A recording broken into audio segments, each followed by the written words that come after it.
Pourquoi votre client se sent diffamé puisqu'il attaque en diffamation?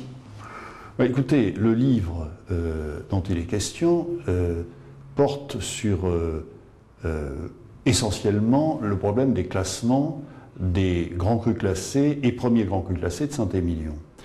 Et mon client se sent doublement diffamé, premièrement parce qu'il est accusé d'être jugé parti dans le classement des grands crus classés de Saint-Émilion, c'est-à-dire on l'accuse d'être celui qui décide des classements et en même temps d'être un propriétaire vitivinicole.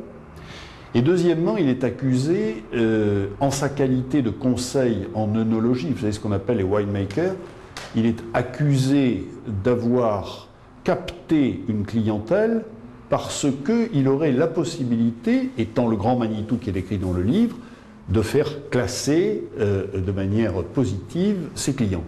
Donc sur ces deux points qui sont d'ailleurs avant tout totalement contraires à la vérité, sur ces deux points, il engage des poursuites en diffamation. Alors, ce qui lui est reproché, c'est qu'il aurait joué de ses fonctions, il aurait abusé de ses fonctions pour changer les critères, pas la classification, les critères de classification. Non, sur ce point-là, les critères de classification ont été fixés par un arrêté du ministère de l'Agriculture qui intervient au mois de juin 2011, si j'ai bonne mémoire, arrêté du ministère de l'Agriculture qui fixe les 4 grands critères du classement et qui est largement antérieur au dépôt des candidatures par tous ceux qui vont être candidats au classement. Donc ils sont, contrairement à ce qu'écrit le livre, ils sont informés de l'ensemble des critères qui vont être pris en considération pour déterminer le classement des grands crus classés de Saint-Émilion et des premiers grands crus classés A et B de Saint-Émilion.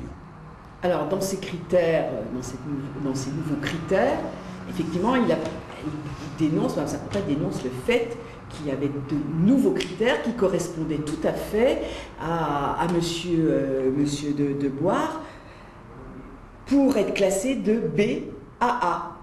Non. Franchement, il faut faire preuve d'une grande mauvaise foi pour pouvoir écrire cela. Les critères du classement sont des critères qui sont définis de manière particulièrement objective. J'ajoute que le juge du classement, c'est la commission de classement qui est composée par des gens sur lesquels Hubert de Bois n'a aucun pouvoir et qui est composée de gens sur lesquels il n'a strictement aucun pouvoir. Cette commission, par exemple, est présidée par un ancien directeur des fraudes qui est une personnalité incontestable, qui est composée de gens qui sont tous extérieurs au milieu bordelais. Je dis bien au milieu bordelais au sens large, que ce soit Saint-Émilion, Pomerol, rive gauche, rive droite, Médoc, Grave, Sauternes, Pessac-Léognan. Vous me parlez d'INAO? Non, je vous parle de la commission de classement qui a été déterminée par l'INAO.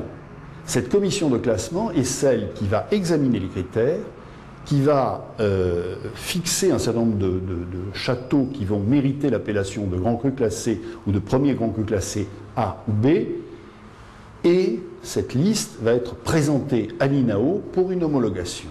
Mais sur ces gens-là, sur les critères de classement et sur le classement lui-même, Hubert de Bois n'a strictement aucune influence. Aucune influence, même s'il fait partie de la commission? Non. Non, non, non. Il a fait partie de la commission, du comité national de l'IAO, comme d'ailleurs beaucoup de propriétaires viticoles en France. Il a fait partie du comité régional de l'INAO à Saint-Émilion, ce qui est assez normal, mais il ne fait absolument pas partie de la commission de classement. Et la grande nouveauté, vous savez que ce classement de Saint-Émilion est un classement qui est remis en cause tous les 10 ans. Ce qui n'est pas le cas dans beaucoup de régions viticoles françaises, soit dit en passant. Mais ce classement, remis en cause tous les 10 ans, a fait l'objet pratiquement tout le temps de recours devant le tribunal administratif, tout le temps, pratiquement tout le temps. Pourquoi? Parce que ceux qui sont pas classés comme ils l'auraient souhaité sont mécontents et font des recours, et ceux qui sont déclassés font encore plus de recours. Bon. Eh bien, En 2011, on a décidé, pour couper court à toute critique ou à toute contestation, on a décidé de créer une commission spéciale de classement composée par des gens qui n'ont rien à voir avec les crus dont le classement est recommandé. Voilà. Et sur ce point-là, le livre d'Isabelle Saporta est muet. Et on a l'impression, effectivement, quand on lit son livre, que c'est le comité national de l'IAO qui procède lui-même au classement et que sur ce comité national, il a bien sûr une mainmise totale. Eh bien non, ceci est faux. C'est-à-dire que c'est une commission de classement qui n'a rien à voir avec lui. Ça fait partie d'un de vos points d'appui pour défendre le dossier? Mais oui, enfin, vous savez, on est en matière de droit de la presse, c'est-à-dire que c'est à la personne qui a écrit de rapporter la preuve de la vérité de ce qu'elle a dit. Mais nous rapportons la preuve que ce qu'elle a écrit ne correspond pas à la vérité. Et c'est ça qui est important. C'est pour ça que nous avons déposé plainte en diffamation. Qu'est-ce que votre client espère? Que le livre soit retiré? Non.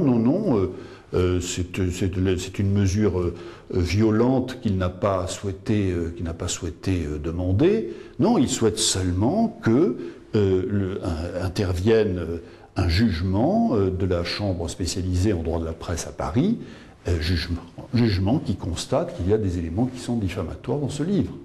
Il n'a pas demandé le retrait, le livre est tout à fait disponible en librairie, c'est quelque chose qu'il avait peut-être pu envisager, mais sur lequel à laquelle il a renoncé. Et s'il obtenait réparation, quel genre de réparation?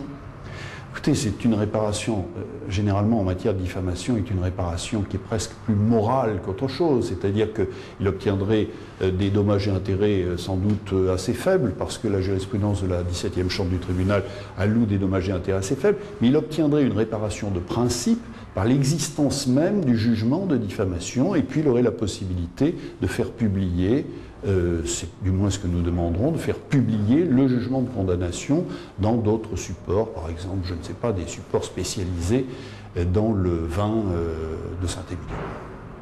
Et le livre serait toujours en circulation dans ce cas-là? Le livre serait toujours en circulation, sauf que nous demanderons, parce que c'est l'usage aussi, que dans les nouvelles éditions soient supprimés les passages qui auront été jugés diffamatoires par le tribunal. Donc ce livre n'aura plus de raison d'être, puisque... Si, parce que les passages dont nous avons demandé la suppression sont certes des passages assez nombreux, mais le livre peut toujours exister, parce qu'il traite de beaucoup d'autres choses, notamment du champagne, notamment des pesticides, ou que sais-je.